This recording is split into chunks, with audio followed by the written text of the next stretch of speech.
Muy bien, pues hermanos, vamos a pasar al siguiente estudio y vamos a tocar ahora lo que son las cartas, que son aquellas cartas que se han considerado, se han agrupado como las cartas de la cárcel, las cartas que posiblemente Pablo escribió desde la cárcel. Ahí tenemos la carta a los Efesios, Filipenses, Colosenses y de manera unida a Colosenses, aunque va a ser de manera muy breve, consideraremos un poquito lo que es la carta de Filemón.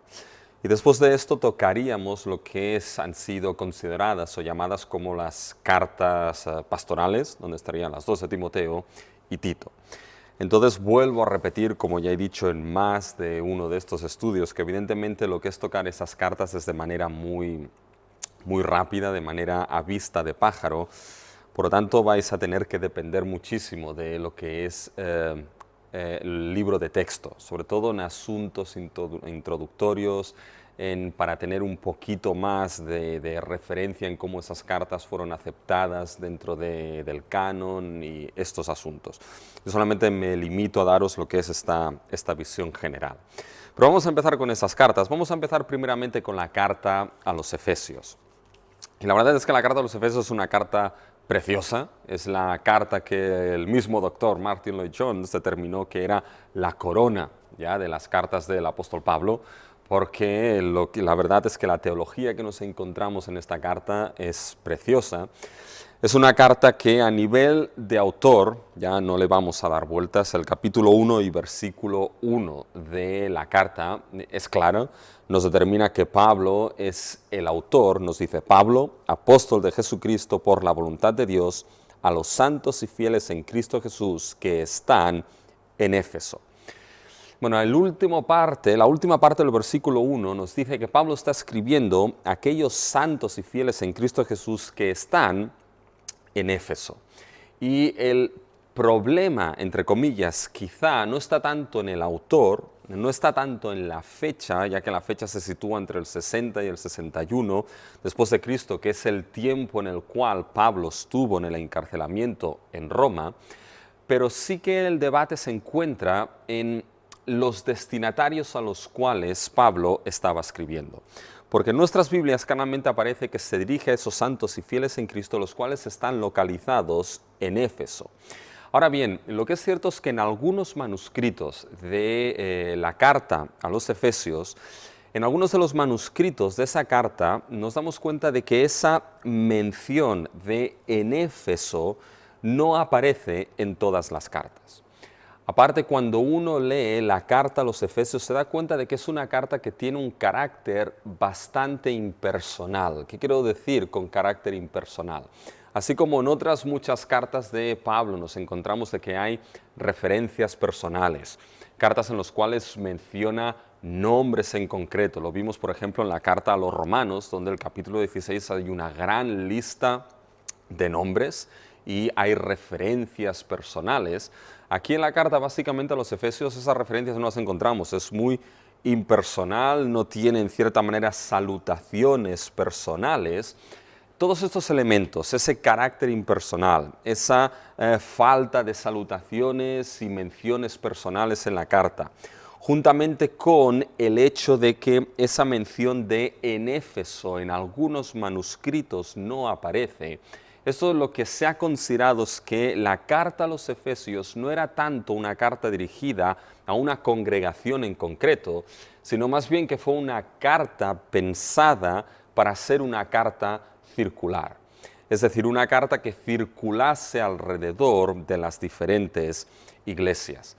La verdad es que resulta quizá difícil poder llegar a una conclusión 100% en relación a eso, pero parece, ya por todas estas evidencias, falta de salutaciones personales, carácter impersonal, ese tema de diferencias en algunos manuscritos en ese sentido, parece ser que todo apunta a que esa carta a los Efesios era una carta circular, ya una carta pensada para tocar a diferentes iglesias y dada entre diferentes iglesias. Ahora bien, ¿de qué va la carta a los Efesios? Y quizá esto es lo que más me interesa, porque hay diferentes temas que aparecen en esta carta. Uno de los temas que siempre surge centrales en la carta a los Efesios es precisamente el tema de la naturaleza de la iglesia. pero nos damos cuenta de que Pablo mismo es aquel que nos deja ver cuál es su tema principal, aquel tema que engloba todo lo que está escribiendo en esa carta a los Efesios.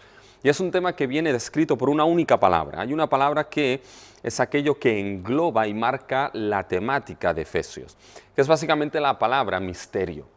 Es una palabra que nos la encontramos repartida a lo largo de toda la carta. Y cuando hablamos del tema misterio o del término misterio, tenemos que tener presente que no debemos interpretarlo desde el punto de vista que quizá nuestra cultura y nuestro tiempo lo entiende.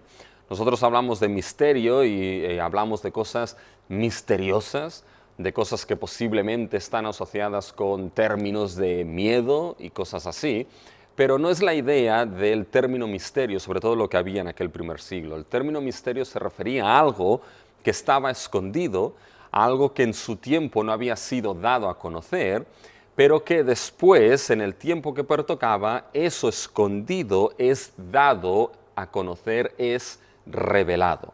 Después leeremos algo del capítulo 3 y veremos ese carácter de misterio, algo que estaba escondido, pero que en el tiempo concreto y determinado es manifestado, es revelado, es dado a conocer. Pues bien, ese término misterio es lo que nos da el tema principal de Efesios. Y solamente quiero que lo vean cómo aparece repartido a lo largo de toda la carta. Aparece repartido a lo largo de toda la carta, pero no de cualquier manera, y eso es importante. Piensa que nos lo encontramos si vamos a la carta de los Efesios, en el capítulo 1, en el versículo 9, ahí nos encontramos, a partir del 9 en adelante, lo que es la primera mención del término misterio. En el versículo 9 del capítulo 1 nos dice, dándonos a conocer el misterio de su voluntad, según su beneplácito, el cual se había propuesto en sí mismo de reunir todas las cosas en Cristo. Por lo tanto, Dios dio a conocer lo que era el misterio de su voluntad según su beneplácito. Si seguimos avanzando y vamos al capítulo 3, ahí en el capítulo 3 el término misterio es enfático y es precisamente aquí donde Pablo lo explica y lo expone. Fíjense en el capítulo 3, el versículo 3, que por revelación me fue declarado el misterio como antes lo he escrito brevemente. Versículo 4, leyendo lo cual podéis entender cuál sea mi conocimiento en el misterio de Cristo. Versículo 5, misterio que en otras generaciones no se dio a conocer a los hijos de los hombres, como ahora es revelado a sus santos apóstoles y profetas por el Espíritu. Versículo 7, del cual yo fui hecho ministro por el don de la gracia de que Dios me ha dado, según la operación de su poder. Aquí desarrolla este misterio. Versículo 9, y de aclarar a todos cuál sea la dispensación del misterio escondido desde los siglos en Dios que creó todas las cosas. Y si vamos al final de la carta, en el capítulo 6 y el versículo 19, otra vez ahí menciona lo que es el término misterio. Capítulo 6, versículo 19. Y por mí, a fin de que al abrir mi boca me sea dada palabra para dar a conocer con denuedo el misterio del Evangelio. Por lo tanto, sería básicamente decir, ¿de qué color es el caballo blanco de Santiago? ¿Ya? Pues básicamente aquí Pablo está determinando que un tema clave que engloba toda su carta de principio a fin es precisamente ese misterio que Dios ha dado a conocer. Por lo tanto, el tema principal de la carta a los Efesios es ese misterio revelado por Dios. Ahora es asociado de diferentes maneras o descrito de diferentes maneras.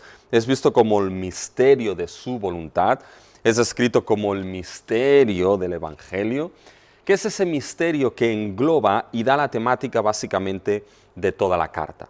El capítulo 1 y versículo 9 nos determina cuál es ese misterio básicamente revelado por Dios, lo que Dios pretende y cómo la carta vamos a ver que se estructura en relación a exponernos esto. En el capítulo 1, versículo 9, ahí Pablo dice, dándonos a conocer el misterio de su voluntad, según su beneplácito, y aquí está el misterio, lo que Dios había propuesto, el cual se había propuesto en sí mismo de reunir todas las cosas en Cristo, en la dispensación del cumplimiento del tiempo, así las que están en los cielos como las que están en la tierra. Es decir, el misterio que Dios da a conocer es precisamente que en su beneplácito Dios ha propuesto de que Cristo sea el clímax final de la historia. Es decir, Dios ha propuesto de que en Cristo haya déjeme decirlo así, una reconciliación, una unión cósmica en Cristo Jesús, de todo lo que está en el cielo y de todo lo que está en la tierra. Fíjense entonces que en ese primer capítulo desarrolla ese misterio y lo desarrolla en los primeros 14 versículos dentro de lo que es la obra del Dios Trino.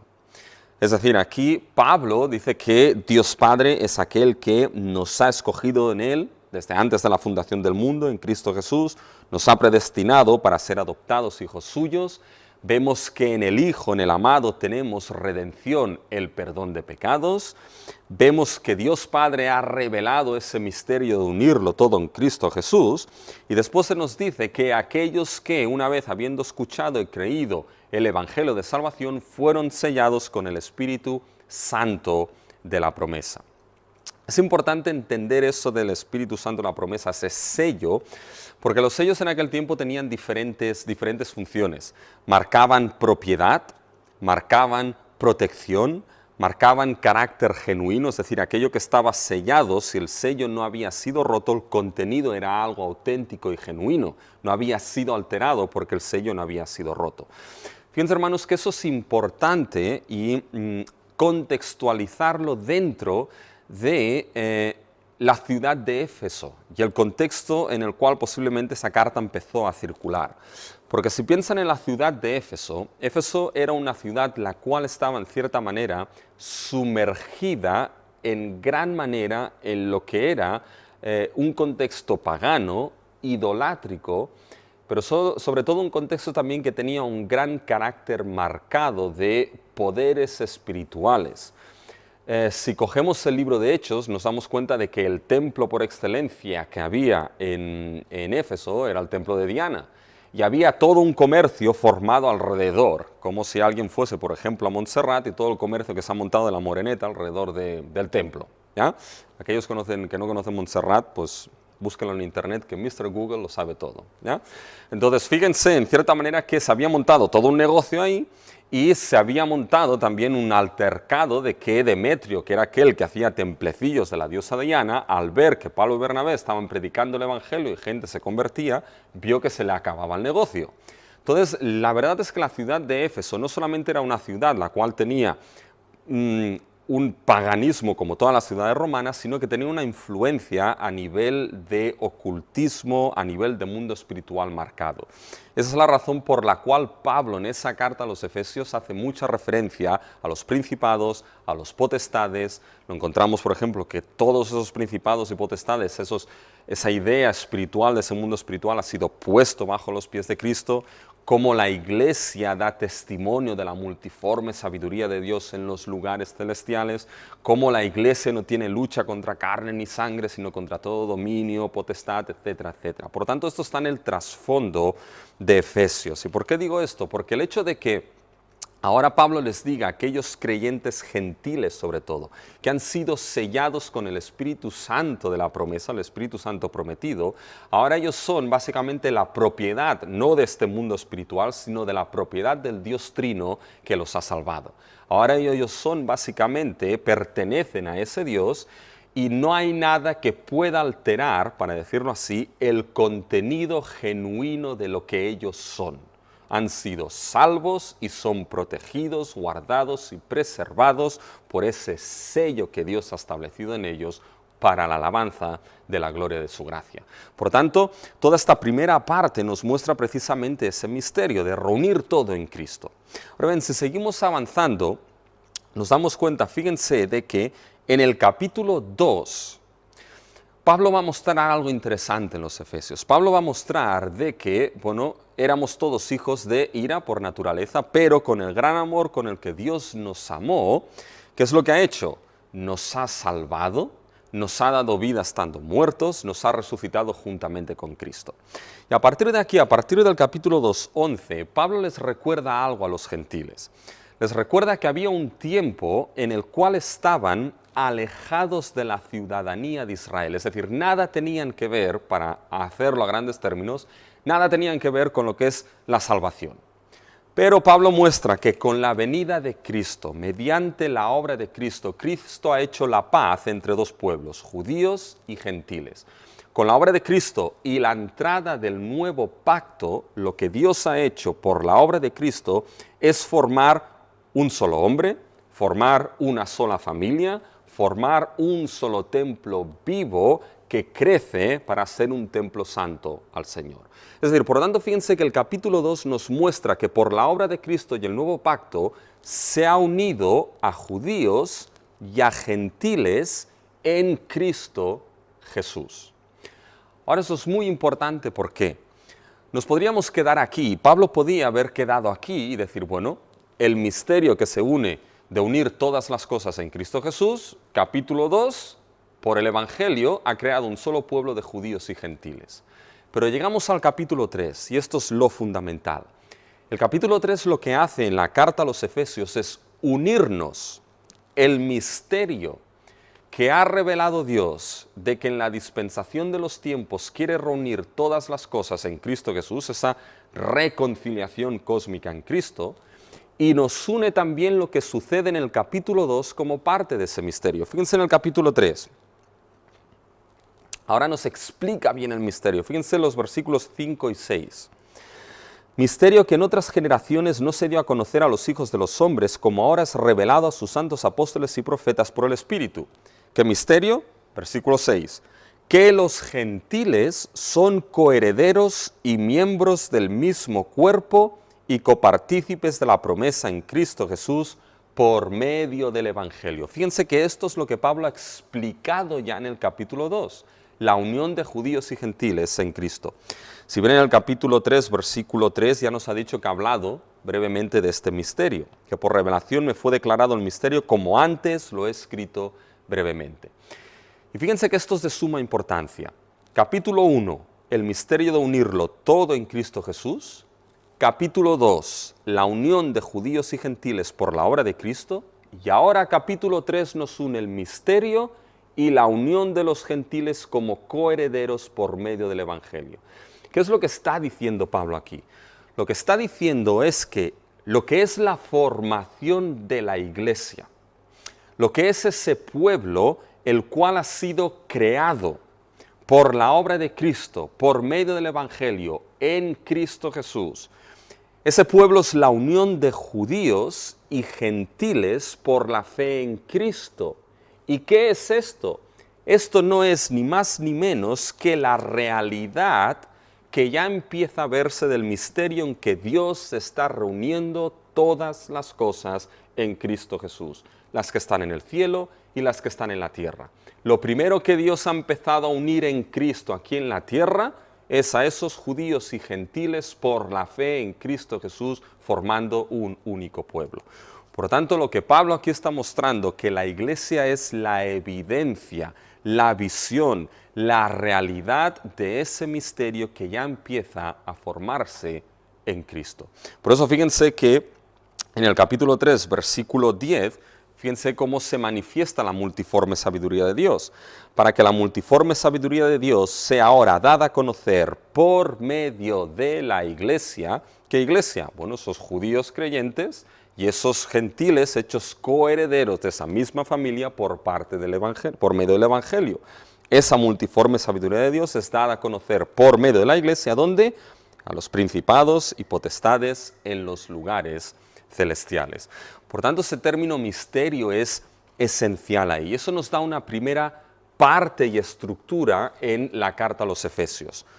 La salutación inicial y después los capítulos del 1 al 3 se nos muestra el misterio de la reconciliación cósmica en Cristo Jesús. La muestra del misterio de unir todas las cosas en Cristo, capítulo 1. La unión de judíos y gentiles por medio del Evangelio, formando una única familia, un solo hombre, un templo vivo y santo, capítulo 2. Y capítulo 3, la iglesia como parte de ese misterio de la reconciliación en Cristo Jesús. Cuando esta es la gran parte que nos encontramos en los 3 primeros capítulos de Efesios. De aquí Pablo pasa a lo que serían los capítulos 4, 5 y 6, que generalmente han sido considerados como la parte más práctica. A partir de aquí, el capítulo 4, Pablo llama a esos creyentes a que vivan conforme a la vocación en la cual han sido llamados. Capítulo 4 dice, yo pues preso en el Señor os ruego que andéis como es digno de la vocación con que fuisteis llamados. Ahora, esa vocación tiene que ser vista en lo que Pablo ha explicado, es decir, que han sido un solo pueblo creados por medio del Evangelio en Cristo Jesús y son parte de esa unidad que Dios ha creado en Cristo. Por lo tanto, la vocación a la que son llamados es vivir en unidad como pueblo creado en Cristo Jesús. ¿Y cómo lo muestra Pablo esto a partir del capítulo 4? Bueno, les dirá que hay diversidad de dones y que esos dones tienen que funcionar para que la iglesia madure y crezca a la medida de un varón perfecto en Cristo Jesús. Por lo tanto, unidad y diversidad trabajará, Pablo les dice, para la madurez de la iglesia. Después los capítulos 5 y 6 mostrará lo que son instrucciones para la vida cristiana. Y no tenemos tiempo de desarrollarlo aquí, pero la verdad es que hay una estructura muy paralela entre los capítulos 5 y 6 de lo que es la carta a los Efesios con lo que es los capítulos del Éxodo del 19 al 24, donde los capítulos del Éxodo del 19 al 24 se da lo que es ese pacto que Dios hace con Israel, los crea como pueblo del pacto y les da una ley para que vivan fielmente como pueblo que son. Hay paralelos entre esa estructura y la estructura de Efesios 4, 5 y 6, sobre todo los 5 y 6. Y ahí se ha dado la explicación de que ahora esa sección, en cierta manera, instrucciones para la vida cristiana de Efesios, del 5 y 6, con esa estructura del antiguo pacto, es como si ahora aquí Pablo dijese, bueno, ahora estas son las instrucciones del nuevo pacto para la vida de aquel pueblo del nuevo pacto creado en Cristo Jesús. Por lo tanto, eso es un poquito lo que Pablo está haciendo en Efesios y termina, como no, con lo que sería básicamente las conclusiones finales, la salutación final, etcétera, etcétera, etcétera. Por lo tanto, básicamente esta es un poco la idea de la carta a los Efesios, y es esa carta que posiblemente es circular, y como Lloyd Jones dijo, es la corona de lo que es esa teología de Pablo que nos presenta algo grandioso. Estas son las cartas de la cárcel. Después tenemos otra, que es la carta de los Filipenses, ¿ya? Y la carta a los Filipenses, pues también en cierta manera vamos a explicar algunas cositas. Y en cierta manera la carta a los Filipenses es otra de las cartas de aquellas que se dice que son las cartas de la cárcel, fue escrita desde la cárcel. Ahora bien, la pregunta es ¿desde qué cárcel? ¿Ya? Este es el debate que surge muchas veces en los Efesios, y todo depende, Filipenses, y todo depende de cómo se interpreten dos versículos de esa carta a los Filipenses. El autor nos encontramos a Pablo y a Timoteo, no le vamos a dar vueltas a esto. Es en el capítulo 1, versículo 1, Pablo y Timoteo, siervos de Jesucristo, a todos los santos en Cristo Jesús que están en Filipos con los obispos y diáconos, Pablo y Timoteo. Ahora bien, la cuestión es, ¿de dónde escribe Pablo esta carta? Porque saber de dónde escribe nos permitirá en cierta manera fechar un poquito lo que es la carta a los Filipenses. Y como he dicho, todo depende de cómo se interpreten dos versículos. Uno es el versículo 13 del capítulo 1, que ahí Pablo menciona sus prisiones. Dice, de tal manera que mis prisiones se han hecho patentes en Cristo en todo el pretorio y a todos los demás. Mis prisiones. Ahora si vamos al final de la carta, Pablo menciona la casa de alguien en concreto. Y fíjense que en el capítulo 4 y el versículo 22 nos dice, todos los santos os saludan y especialmente los de la casa de César. Por lo tanto, ahí menciona la casa de César. Ahora, todo depende de cómo entendamos la expresión mis prisiones y la casa de César. Porque ahí hay tres teorías o posiciones posibles. Una es que la carta a los Filipenses fue escrita desde la prisión en Éfeso sobre el 50 después de Cristo. Habría posibilidad de ello. El problema es que no hay evidencias fehacientes y sólidas para demostrar que Pablo estuvo encarcelado en Éfeso. Por tanto, ahí este encarcelamiento lo cogemos con pinzas. Lo que sí sabemos es que Pablo estuvo encarcelado en Cesarea, y esto viene de Hechos 24, los versículos del 22 al 27. Ese encarcelamiento fue sobre el 57 o el 59 después de Cristo.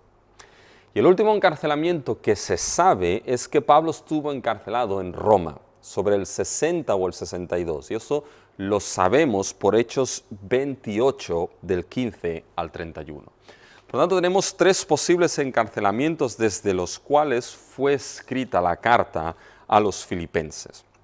La verdad es que esas 2 expresiones, mis prisiones y la casa de César, perfectamente podría interpretarse como ese encarcelamiento de Cesarea del 57 al 59. Pero mayoritariamente esa mención a la casa de César, las prisiones en esa casa de César, queda mucho más cercano a interpretar que el encarcelamiento no fue tanto el de Cesarea, sino que fue más en lo que era la capital del Imperio Romano, que era Roma, sobre el 60 y el 62. Por lo tanto, la fecha más tradicional, la fecha que suele mantenerse en relación a la escritura de la carta a los filipenses es las fechas entre el 60 y el 62 desde el encarcelamiento de Roma. Por lo tanto, tenemos autores, tenemos básicamente destinatarios, ¿ya?, a los santos que están en Filipos, juntamente con los obispos y diáconos, y una fecha aproximada en el 60 y el 62. Ahora bien, ¿cuál es la ocasión? ¿Por qué Pablo escribe esa carta de los filipenses? La verdad es que ya lo hemos mencionado en alguno de estos estudios y ahora lo recobraremos aquí. Pero fíjense que lo que es la ocasión por la cual Pablo escribe, hay varias cosas, pero una de ellas que Pablo nos deja claro es que escribe básicamente para agradecer a esos filipenses el hecho de que hayan renovado, revivido la ayuda que en un principio habían mantenido con él. De todas las iglesias que estaban en Macedonia, posiblemente lo que era la iglesia de los filipenses, Pablo nos dice de que solamente ellos le ayudaron. Por alguna razón tuvieron que parar en esta ayuda y después renovaron. Y Pablo básicamente recibe lo que es esta ayuda de parte de Epafrodito, y con la carta a los filipenses la ocasión para escribirla es en agradecimiento a lo que es esa ayuda. Fíjense que eso está claro en el capítulo 4, y lo vemos en el versículo 10. Dice: en gran manera me gocé en el Señor de que ya al fin habéis revivido vuestro cuidado de mí, de lo cual también estabais solícitos, pero os faltaba la oportunidad. Esto lo recibió Pablo de Epafrodito, lo vemos en el versículo 18 de ese mismo capítulo. Pero todo lo que lo he recibido y tengo abundancia, estoy lleno, habiendo recibido de Epafrodito lo que enviasteis, olor fragante, sacrificio acepto, agradable a Dios. Por lo tanto, la ocasión de la escritura de la carta a los filipenses es ese agradecimiento por la ofrenda que habían mandado los filipenses con Epafrodito para Pablo. Ahora, ¿es únicamente esto por lo que Pablo escribe? No, la verdad es que hay mucho más en lo que es en la carta a los filipenses. Y la verdad es que encontramos más propósitos, y un propósito que me atrevería a decir que es central en la carta a los filipenses. No solamente escribe para dar la gratitud, sino hay un propósito mucho más central que recorre toda esta carta. Y es que Pablo tenía una preocupación profunda y una preocupación central que expresa en esa carta a los filipenses. Y su preocupación central es el progreso del Evangelio, el avance del Evangelio y la importancia de la unidad para que dicho Evangelio progrese. Uno de los temas que siempre se menciona en la carta como central es el tema del gozo. Y la verdad es que el gozo es un tema que aparece en la carta. Yo me regocijo, etcétera, etcétera, etcétera. Pero ese tema es un tema que se desliga, fluye de lo que es la preocupación central de Pablo en esta carta. Y voy a intentar demostrarlo, pero la preocupación central es el progreso del Evangelio, es que el Evangelio progrese. Y juntamente con ello está la unidad de la Iglesia para que ese Evangelio progrese y Cristo sea proclamado. ¿Dónde vemos esto? Vamos a coger Filipenses. Y si recuerdan, en todos estos estudios que estamos dando de Nuevo Testamento 2, cuando hablamos de las cartas en general, dijimos que las introducciones eran importantes. Y dijimos que las introducciones eran importantes porque ahí el autor sembraba las semillas, los temas que después desarrollaría a lo largo de su carta. Y fíjense que cuando leemos la introducción de la carta a los Filipenses, hay algo que salta a la vista y que es imposible evitar. Y es el progreso del Evangelio. La preocupación que tiene Pablo de que el Evangelio progrese, la preocupación y el gozo que tiene Pablo de que Cristo sea proclamado. Fíjense, vamos a leer solamente algunos ejemplos de ello. Fíjense en los versículos 5 y 6 del capítulo 1. Da gracias por vuestra comunión en el Evangelio. Literalmente, esa expresión en el Evangelio es vuestra comunión para el beneficio del Evangelio, desde el primer día hasta ahora. Estando persuadido de esto, que el que comenzó en vosotros la buena obra la perfeccionará hasta el día de Jesucristo. Y ahora fíjense cómo sigue. Como me es justo sentir esto de todos vosotros, por cuantos tengo en el corazón y en mis prisiones, y en la defensa y confirmación del Evangelio, todos vosotros sois participantes conmigo de la gracia. Es decir, doy gracias por vuestra comunión en el beneficio del Evangelio. Vosotros habéis estado en la defensa y confirmación de ese Evangelio. Fíjense ahora en el versículo 12. Quiero que sepáis, hermanos, que las cosas que han sucedido han redundado más para el progreso del Evangelio. Pablo ahora dice, quiero que entendáis que mis prisiones han servido para que el Evangelio progrese. ¿De qué manera este Evangelio ha progresado? Fíjense el versículo 14. Y la mayoría de los hermanos, cobrando ánimo en el Señor, con mis prisiones se atreven mucho más a hablar la palabra sin temor. Redundó esto en que muchos hermanos ahora hablaban y el Evangelio progresaba, era predicado y era extendido. Pienso ahora a partir del versículo 15, el tema de la predicación y proclamación de Cristo. Algunos a la verdad predican a Cristo por envidia y contienda, pero otros de buena voluntad. Los unos anuncian a Cristo por contención, no sinceramente, pensando añadir aflicción a mis prisiones, pero los otros por amor, sabiendo que estoy puesto para la defensa del Evangelio. Y ahora me encanta lo que Pablo dice aquí. Dice, ¿qué pues? Que no obstante de todas maneras, o por pretexto o por verdad, Cristo es anunciado. Y en esto me gozo y me gozaré aún. ¿Cuál es básicamente el gozo que tiene Pablo aquí? El gozo viene de un sitio, de que Cristo es anunciado, de que el Evangelio es proclamado. Y cuando el Evangelio es proclamado y el Evangelio progresa, Cristo es anunciado, Cristo es exaltado. Y esto era la primera preocupación de Pablo. Ahora bien, esta preocupación de Pablo del progreso del Evangelio va unido a otra idea en la carta. Y es la idea de la unidad para el progreso de ese Evangelio. Fíjense cómo hay una gran cantidad de referencias a la unidad en la carta de los Filipenses. Fíjense el capítulo 1, 27. Dice, solamente que os comportéis como es digno del Evangelio de Cristo, para que o sea que vaya a veros, o que esté ausente, oiga de vosotros, y ahora fíjense el lenguaje, que estáis firmes en un mismo espíritu, combatiendo unánimes por la fe del Evangelio. Es decir, que estéis en un mismo espíritu, combatiendo unánimes por la fe del Evangelio. Fíjense ahora el capítulo 2, las referencias a unidad que hay ahí. Fíjense el capítulo 2, versículo 2. Completad mi gozo, sintiendo lo mismo, teniendo el mismo amor, unánimes, sintiendo una misma cosa. Ahora fíjense si vamos al capítulo 4. Y fíjense en el capítulo 4, versículo 2. Digo, ruego a Evodia y a Síntique que sean de un mismo sentir en el Señor. Es decir, no sé lo que pasaba entre estas dos mujeres, pero Pablo les está diciendo, oiga, pónganse de acuerdo ya, ¿vale? Por tanto, fíjense que hay una idea clara de que el Evangelio progrese y una gran referencia a lo que es básicamente la unidad en esa iglesia, de un mismo sentir, un mismo espíritu, etcétera, etcétera, etcétera. ¿Y por qué eso es importante? Fíjense que en cierta manera esto es importante, ¿por qué? Porque Pablo quiere que aquellos filipenses entiendan algo. Aquellos filipenses entiendan que la unidad en el Evangelio es esencial para que ese Evangelio progrese. quiere que entienda de que la desunidad en la iglesia lo que producirá será no que el evangelio progrese, sino que el evangelio sea frenado. Y fíjense cómo Pablo organiza toda su carta de esta manera. Fíjense, quiero que lo vean. Fíjense en la estructura. El capítulo 1, los 2 primeros versículos es la salutación, lo que nos encontramos en todas las cartas.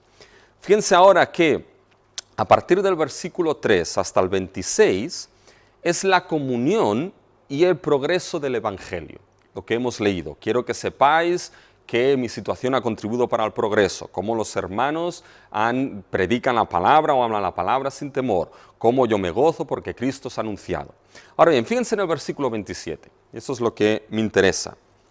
Dice, solamente que os comportéis como es digno del evangelio de Cristo, para que os sea que vaya a veros, o está ausente, oiga de vosotros que estáis firmes. Paren aquí, firmes. Ahora vayan al capítulo 4, versículo 1. Fíjense cómo ese término aparece nuevamente.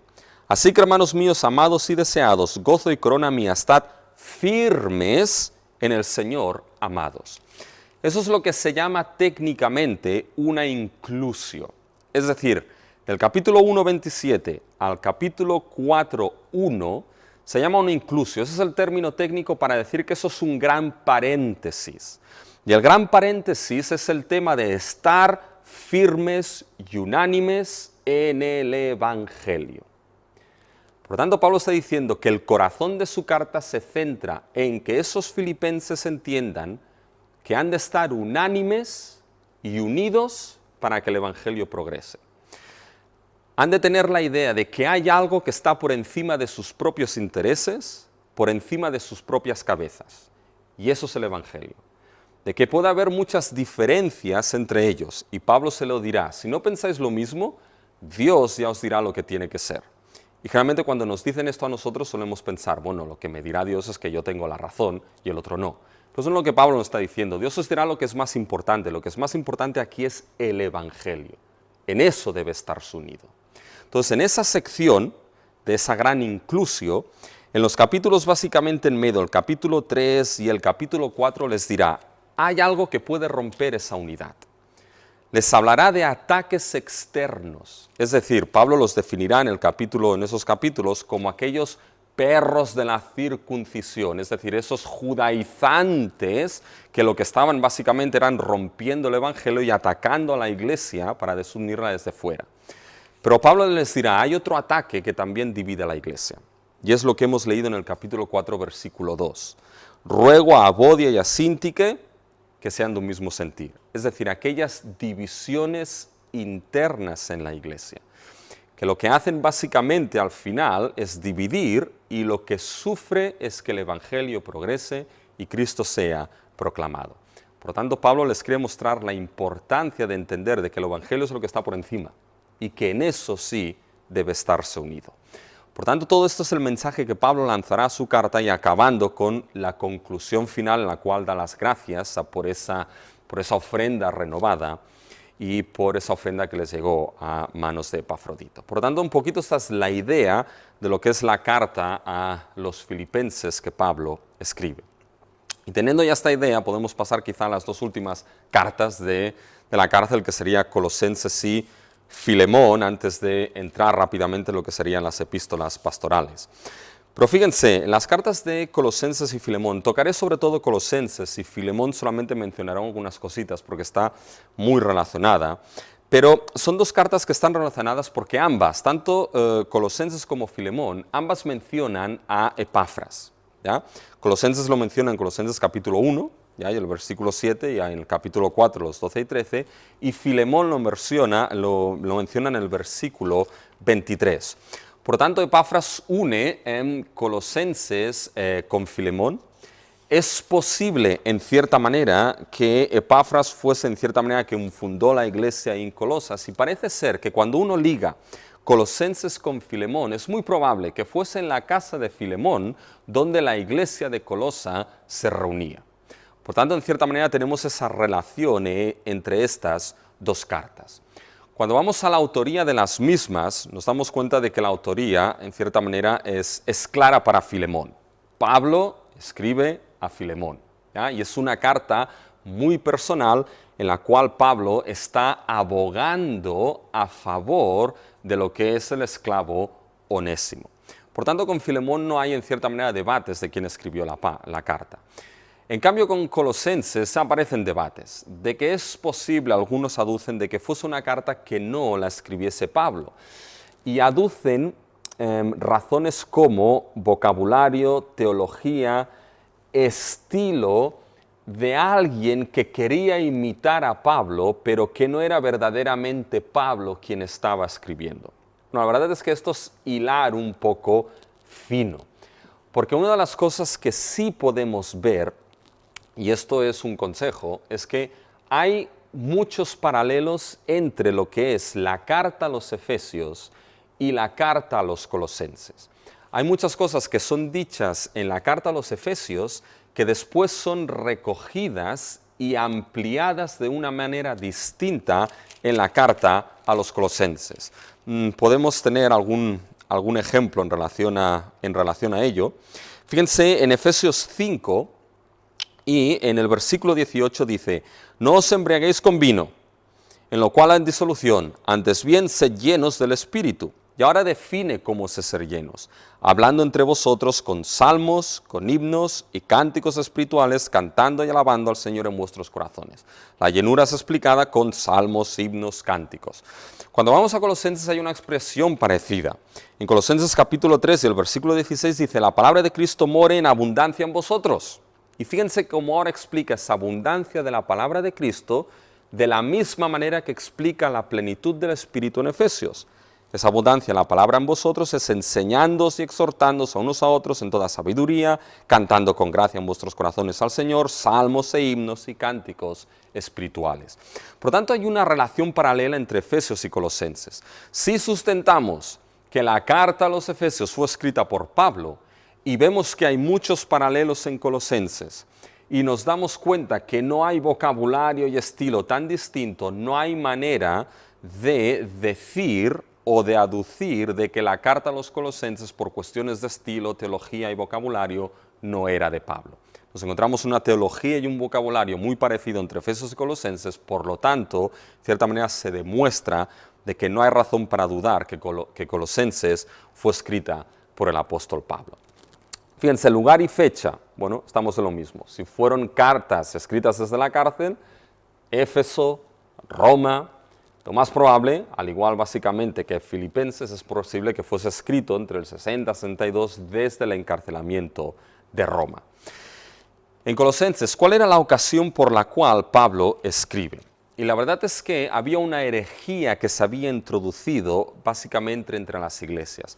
Lo que eran unos falsos maestros que estaban poniendo en tela de juicio lo que era la superioridad de Cristo y estaban en cierta manera basando lo que era la fe de aquellas congregaciones en lo que eran experiencias místicas, que muy bien uno no sabe exactamente lo que son esas experiencias místicas, ¿ya?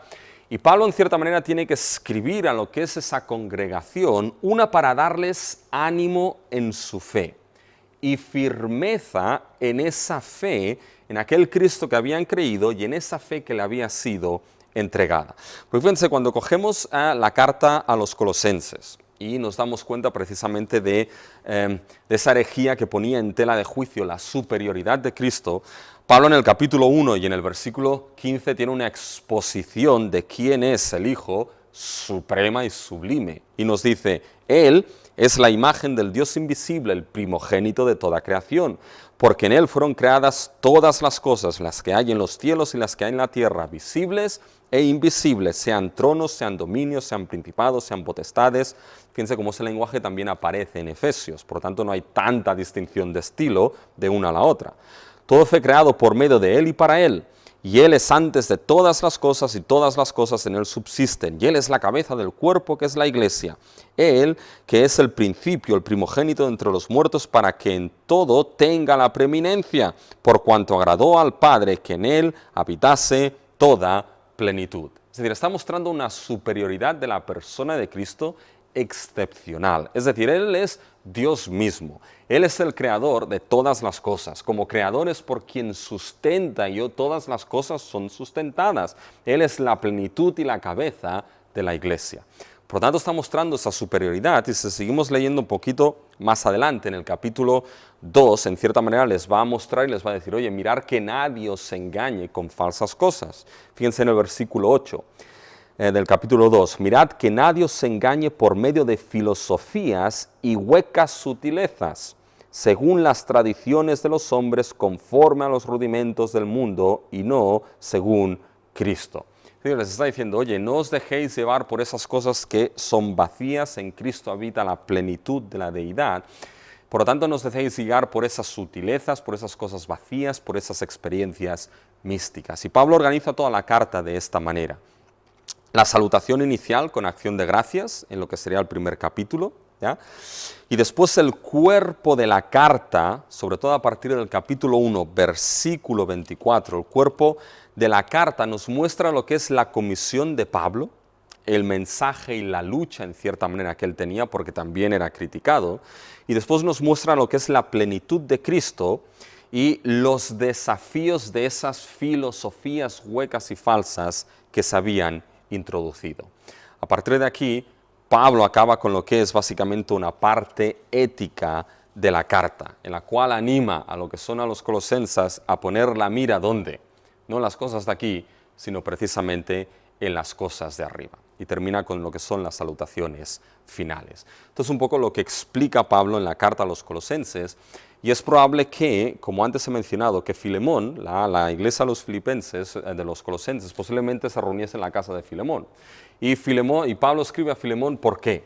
Básicamente le escribe para mostrar ¿ya? Y abogar a favor del esclavo Onésimo. Le dice, oye, Onésimo ahora recíbelo no como un esclavo, sino que recíbelo como lo que es ahora, un hermano en Cristo Jesús, porque se ha convertido. Se ha criticado mucho con la carta a Filemón, a Pablo, en relación a que Pablo aquí no está abogando a lo que es radicalmente en contra de la esclavitud. Bueno, ciertamente Pablo no está abogando radicalmente contra la esclavitud, no está saliendo con unas pancartas y manifestándose en medio del ágora allí clamando contra la esclavitud, no está haciendo esto Pablo, sino que tiene que crear una mejor manera de hacerlo, y es que aboga en contra de la esclavitud presentando lo que el Evangelio verdaderamente ha hecho en la vida de Onésimo. Y mostrándole a Filemón que ahora, gracias a ese evangelio, no hay distinción de clase social. Por lo tanto, Onésimo tiene que ser recibido como un hermano en Cristo Jesús. Al mismo tiempo que sigue manteniendo la responsabilidad de amos y siervos de la cultura de aquel tiempo. Por lo tanto, un poquito, básicamente, esto es el tema que nos encontramos en Colosenses y en Filemón. Con esto acabamos un poco lo que son las cartas que se describen como las cartas escritas desde la cárcel. Ahora nos tocaría, y es lo que nos toca, pasar a lo que es la otra sección, que son las epístolas pastorales, y cerrar rápidamente con Tesalonicenses, ¿ya? Y las epístolas pastorales son aquellas que básicamente han sido incluidas Timoteo, 1 Timoteo, 2 Timoteo y Tito. Son epístolas que fueron escritas personalmente por Pablo a aquellos hombres, Timoteo y Tito, aunque la verdad fueron para toda la iglesia, es decir, tanto en Creta como en Éfeso, porque al final Pablo acaba lo que son esas cartas diciendo que la gracia esté con todos vosotros, es decir, no solamente con Timoteo, sino con aquella iglesia que Timoteo estaba a cargo o también Tito. Ahora bien, son cartas pastorales, sobre todo se han dado así por lo que es el mensaje que llevan, porque tienen que ver mucho con lo que es básicamente el tema pastoral. Aunque a veces estas cartas han sido entendidas como el libro de los secretos del presidente de los Estados Unidos, que solamente son para los ojos de los pastores, bueno, eso no es así.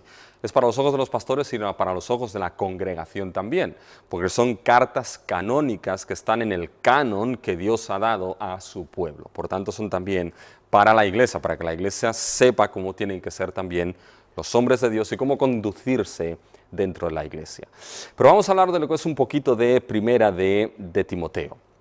Fíjense de manera rápida la autoría de la carta de primera de Timoteo, la cual es escrita por Pablo, en los 2 últimos siglos ha sido puesto en tela de juicio por algunos académicos, ya que determinan que No es posible que quizá Pablo escribiese esta carta por varios motivos, pero básicamente hay dos.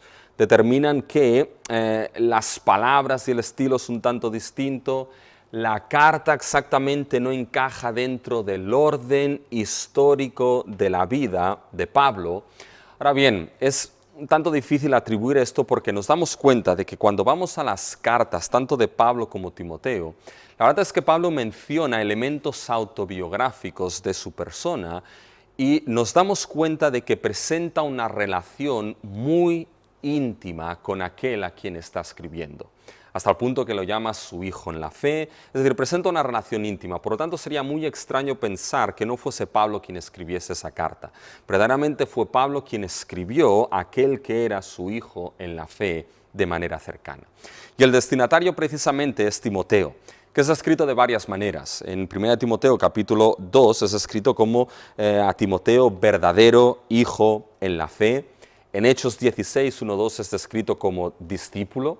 Sabemos que Timoteo, por Hechos 16, 1, sabemos que era judío y también sabemos que el padre no lo era. Y sabemos que Timoteo fue colaborador juntamente con Pablo, sobre todo en la evangelización de Macedonia, lo vemos en Hechos 17 y 18, y estuvo presente en gran parte del ministerio del apóstol Pablo en Éfeso. A nivel de fechas y lugar de composición, la verdad es que hay pocos elementos concluyentes que nos permitan determinar cuándo y desde dónde fue escrita esta carta. Hay pocas evidencias de si Pablo posiblemente la escribió sobre el 51 después de Cristo. Algunos determinan que fue escrita después de Primera de Corintios, durante el tiempo de encarcelamiento en Roma, no se sabe. Pero hay muy pocas evidencias que nos permitan tener una conclusión clara de dónde y cuándo fue escrita básicamente esta carta. Pero lo bueno es que no nos hace falta saberlo, porque esto no cambiaría en cierta manera lo que es el mensaje de la carta. Fíjense, cuando cogemos Primera de Timoteo, ¿cuál es el propósito por el cual Pablo escribe esta carta? Y en el capítulo 1, versículo 2 lo tenemos claro, lo que Pablo está aquí diciéndole a Timoteo. Capítulo 1, versículo 2. A Timoteo, verdadero hijo en la fe, gracia, misericordia y paz de nuestro Señor, de Dios nuestro Padre, de Cristo Jesús a nuestro Señor, como te rogué que te quedases en Éfeso cuando fui a Macedonia, para que mandases a algunos que no enseñen diferente doctrina. Por tanto, Pablo mandó a Timoteo que se quedase en Éfeso para que corrigiese y enseñase a algunos que estaban por ahí a que no se enseñase diferente doctrina. Ahora ven, diferente doctrina ¿a qué? Eso es muy importante. Fíjense que el mismo Pablo responde a esta pregunta. Fíjense que en el versículo 10 del capítulo 1 se nos muestra. Dice, para los fornicarios, para los sodomitas, para los secuestradores, para los mentirosos y perjuros, y para cuanto se oponga a la sana doctrina. La sana doctrina, ¿según qué? Versículo 11, según el glorioso evangelio del Dios bendito que a mí me ha sido encomendado.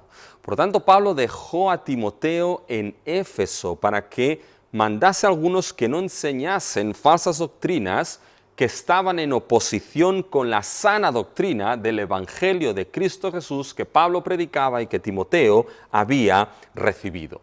Lo importante aquí es que Pablo presenta al Evangelio, aquí en 1 Timoteo, como el patrón que rige lo que es la vida de la iglesia. El patrón de sana doctrina que rige la vida de la congregación.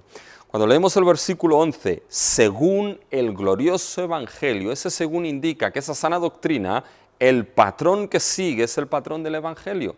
Y a partir de aquí Pablo elaborará todo lo que es su carta en cierta manera, desarrollando ese patrón de la sana doctrina del evangelio.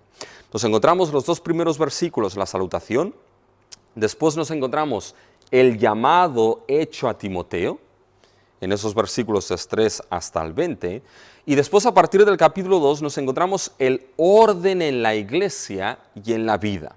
Pablo va a dar instrucciones para la alabanza, cualificaciones de obispos y diáconos, cómo deben tratarse a las viudas, a los ancianos y a los esclavos, y acabará en el capítulo 6 con una clarificación y exhortaciones finales. Ahora bien, ese cuerpo de la carta, donde hablan de instrucciones de alabanza, de cualificaciones de obispos y diáconos, de cómo tratar a las viudas, ancianos y esclavos, ¿qué será esto? No será más que el desarrollo de ese patrón de sana doctrina que Pablo ha explicado y le ha dicho, oye, tú evita que se predique algo distinto, pero enseña ese patrón. De tal manera que tú sepas cómo conducirte en lo que es la iglesia del Dios viviente. Por lo tanto, si hay un tema que es importante aquí en Timoteo, es que Pablo lo deja en 1 Timoteo para que básicamente establezca este patrón de sana doctrina precisamente dentro de la iglesia. Eso sería a grandes rasgos 1 Timoteo. 2 Timoteo cambia un poquito en ese sentido, no presenta el mismo tema, porque en 2 Timoteo hay un tema que es básicamente aparece de manera clara a lo largo de la carta, y es el tema del sufrimiento por el Evangelio de Cristo. Si están en 2 Timoteo van a ver cómo el tema del sufrimiento es clave a lo largo de esta carta. En el versículo 8 del capítulo 1 se nos dice, por tanto, no te avergüences de dar testimonio de nuestro Señor ni de mí, preso suyo, sino participa de las aflicciones por el Evangelio según el poder de Dios. Fíjense el versículo 12, por lo cual asimismo padezco esto, pero no me avergüenzo porque yo sé quién he creído y estoy seguro que es poderoso para guardar mi depósito para aquel día. Fíjense los versículos del 15 en adelante. Del 15 al 18, Pablo va a mostrar dos ejemplos de lo que implica avergonzarse o no avergonzarse del Evangelio. ¿Ya? Unos que lo abandonaron y otros que no. En el capítulo 2 vuelve al sufrimiento. Fíjense en el capítulo 2, versículo 8. Acuérdate de Jesucristo, del linaje de David, resucitado de los muertos conforme a mi evangelio, en el cual sufro penalidades hasta prisión, o sea, a modo de malhechor, mas la palabra de Dios no está presa. Por lo tanto, lo que Pablo está escribiendo a Timoteo es esa última carta, y Pablo le está dando las instrucciones finales, en cierta manera, a Timoteo de lo que tiene que hacer. Hay muchas teorías ahí de que por qué Timoteo se avergonzaba, quizá era joven, tenía vergüenza, lo que fuese. Lo que Pablo le está diciendo ahí es que no te avergüences de sufrir por ese evangelio. Hay algo que está implícito en el evangelio de Cristo, y es que ese evangelio en el ministro de Cristo y en todo creyente va a traer sufrimiento. Y Pablo le dice a ese ministro de Cristo que no se avergüence de sufrir a causa de ese evangelio y por el bien de ese evangelio. ¿Por qué? Porque Pablo entiende una cosa, que el sufrimiento que proviene de ese evangelio, sufrir por el evangelio es evidencia de no avergonzarse del mismo, mientras que no querer sufrir por causa del evangelio puede ser signo de avergonzarse del mismo, del testimonio del evangelio, del testimonio de Cristo Jesús. Por tanto, una de las grandes instrucciones que Pablo le está dando, sobre todo en los primeros 2 capítulos de la carta, es que no se avergüence a sufrir por ese evangelio. Que retenga la sana doctrina, que retenga la forma de las palabras que ha escuchado de Pablo, que lo retenga y que esté dispuesto a sufrir como ministro de Cristo por ese evangelio. Y en el capítulo 3 hasta el 4, le da básicamente lo que es la exhortación clave para cualquier ministro de Cristo. Y me atrevo a decir para cualquier pastor que está pastoreando una iglesia. En el capítulo 3 le va a mostrar de que los tiempos van a ser malos porque van a haber aquellos hombres que no van a resistir lo que es la verdad. Da un currículum horroroso, es la casa de los horrores, el capítulo 3 básicamente, de los hombres de los últimos tiempos, los sin afecto natural, implacables, calumniadores, intemperantes, crueles, aborrecedores de lo bueno, traidores, impetuosos, infatuos, amadores, en fin, es la casa de los horrores. Pero básicamente Pablo le dice, oye, pero tú has visto mi ejemplo, mi sana doctrina, permanece en ello. Y después le dice, en ese tiempo irán engañando y siendo engañados, pero tú persiste en lo que has aprendido y te has persuadido.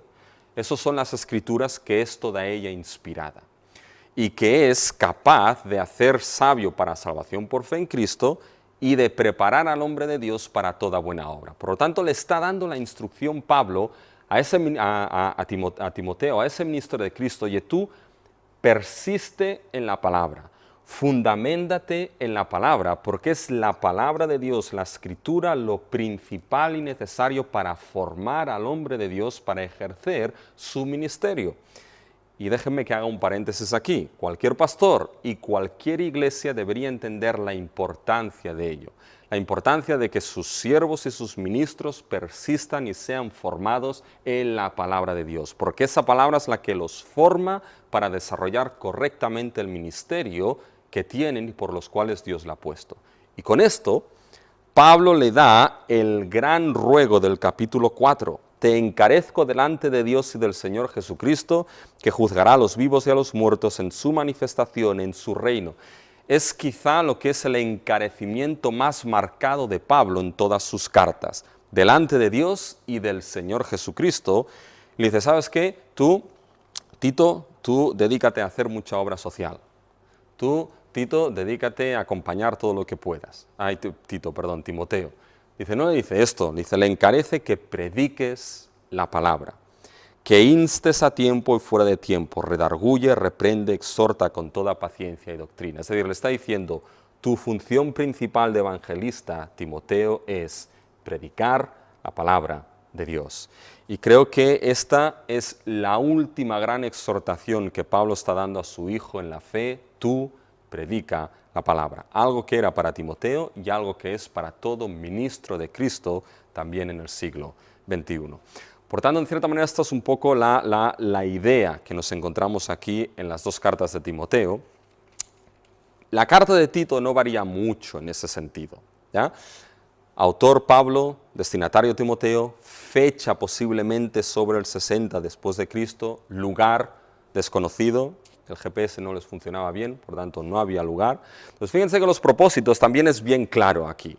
El propósito, fíjense que lo que hace Pablo es decir que dejó a Tito en Creta, ¿para qué? Para que pusiese orden, ¿ya? Fíjense en el capítulo 1, versículo 5. Por esta causa te dejé en Creta para que corrigieses lo deficiente y establecieses ancianos en cada ciudad, así como yo te mandé. Pero Pablo está diciendo, te dejo en Creta para que en cierta manera pongas orden, ¿ya? Es decir, corrijas lo que es lo deficiente y establezcas lo que son ancianos, es decir, establezcas un gobierno de iglesia como te mandé. Esto ha sido criticado porque algunos dicen, bueno, esto no pudo estar escrito por Pablo porque en el tiempo de Pablo no había una estructura marcada de organización eclesial. Bueno, la verdad es que no es así. Pablo dice, yo te mandé que establecieses estas cosas, que establecieses ancianos. Por lo tanto, básicamente es la idea de corregir. Y a lo largo de la carta de Tito nos damos cuenta de que del capítulo 2, del versículo 1 al 10, Pablo va a decir cómo es vivir el Evangelio. Y después nos va a mostrar también que dentro de esa carta va a corregir falsas enseñanzas y falsos maestros que se habían introducido. Pero básicamente es la idea de pon orden, ¿ya? Corrige lo deficiente, tanto en estructura como en falsa doctrina. Por tanto, esto en cierta manera son las cartas pastorales de Primera, Segunda y de Timoteo y Tito. Así que al menos tenemos una idea rápida de lo que hay. Y nos quedan básicamente dos cartas del apóstol Pablo, que las vamos a hacer de manera conjunta, ¿ya? Porque no tengo tiempo para hacerlas separadas, pero son Primera y Segunda de Tesalonicenses. ¿Y cómo vamos a explicar un poquito esas cartas? Lo primero es que vamos a explicar conociendo un poco lo que es la ciudad de Tesalónica, porque esas cartas están muy relacionadas con la ciudad de Tesalónica. Y fíjense, hay tres ideas o tres cosas que debemos básicamente, bueno, tres o cuatro que debemos conocer de Tesalónica. Primera es que tenía un lugar estratégico, es decir, era una ciudad que estaba en el puerto natural del mar Egeo, estaba en el cruce de caminos, y los cruces de caminos siempre eran centrales en aquel tiempo, porque un cruce de caminos implicaba mucha gente que iba de un lado a otro. Y se cruzaban básicamente dos caminos importantes, lo que se llamaba la Vía Egnatia, que era la vía principal de este a oeste en el Imperio Romano, y después nos encontramos la carretera hacia el Danubio. Por tanto, era una ciudad que estaba en un lugar estratégico y que tenía una gran cantidad de comercio y de movimiento. Tenía un estatus básicamente de favor. ¿En qué sentido? En que Debido a que Tesalónica estuvo del lado del emperador Octavio en las guerras civiles, la ciudad recibió lo que era el estatus de ciudad libre. Por tanto, podía en cierta manera ejercer o tenía ciertos asuntos o mayor autonomía en asuntos locales. Tenía una estructura política única, ¿ya? Podía en cierta manera, al ser ciudad libre, mantener estructuras políticas propias, y después era una ciudad que tenía un pluralismo religioso impresionante. Tenían templos para Dionisio, para Afrodita, para Zeus y para todos los que quisiesen. Por tanto, tenía un pluralismo religioso importante. Entonces, ¿cuál era la relación entre Pablo y los creyentes de Tesalónica? Y eso es importante entender esa relación. Vamos a hacerlo de manera conjunta un poco para entender lo que hay en esas dos cartas, ¿ya? Pero fíjense que un poco la relación es que Pablo, tanto con Silas y Timoteo, salieron de Filipos, ¿ya? Por esa vía ignatia, y llegaron a Tesalónica. Y eso lo vemos en Hechos 17. Y básicamente se nos dice que ahí Pablo predicó 3 días de reposo en las sinagogas. Y hubo convertidos tanto judíos como también gentiles. Todo esto se narra en Hechos 17. Y en esa ciudad, ¿qué es lo que hizo Pablo? Pablo trabajó con sus propias manos. ¿Y trabajó con sus propias manos para qué? Para proveer a esos cristianos de Tesalónica con un ejemplo de responsabilidad y de autosuficiencia en el trabajo. Y eso es importante tenerlo presente porque vamos a ver cómo aparece mencionado en lo que es la carta de los tesalonicenses. Pero Pablo trabajó con sus propias manos. Pablo y Silas estuvieron haciendo su propio trabajo. Y con esto daban un ejemplo a lo que eran aquellos tesalonicenses de responsabilidad, de autosuficiencia en el trabajo.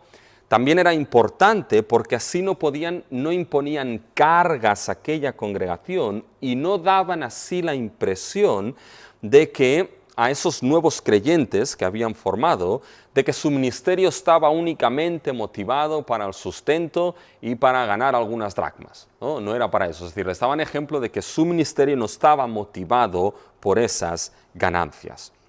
Y Pablo exhorta básicamente a la iglesia a que tomen ese ejemplo.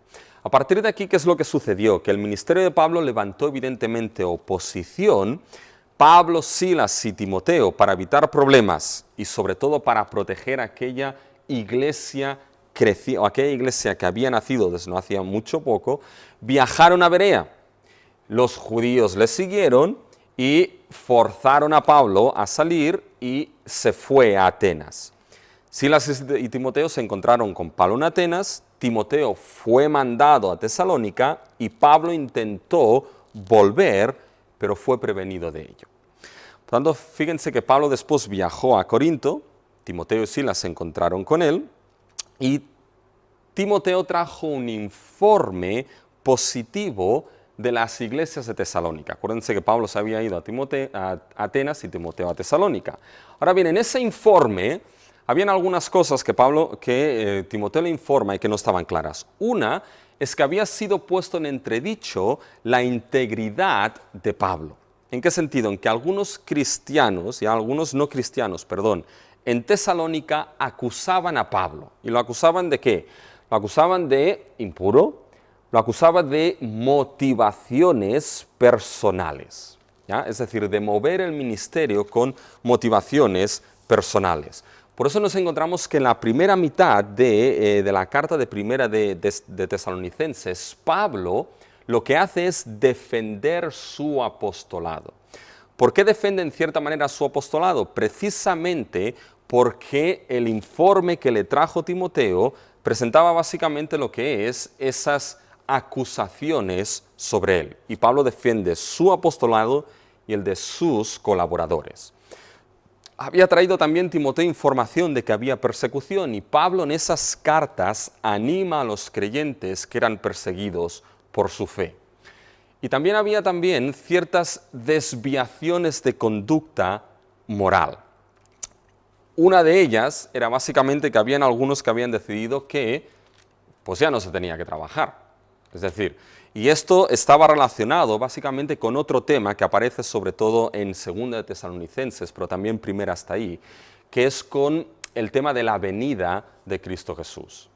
Este tema es algo que aparece rondando también en las cartas de los tesalonicenses, pero básicamente algunos habían determinado que no era necesario trabajar, si Cristo había venido, no era necesario. Entonces Pablo evidentemente les dice, oye, les pone su ejemplo, por eso es tan importante conocer la relación que Pablo tenía con Tesalónica.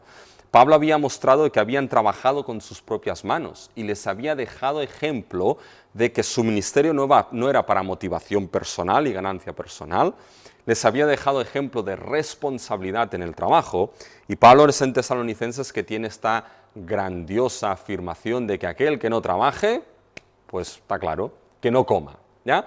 Entonces básicamente Pablo les está diciendo, oye, las cosas no van por ahí, yo os he dado ejemplo, y eso de vivir la vida loca, ¿ya?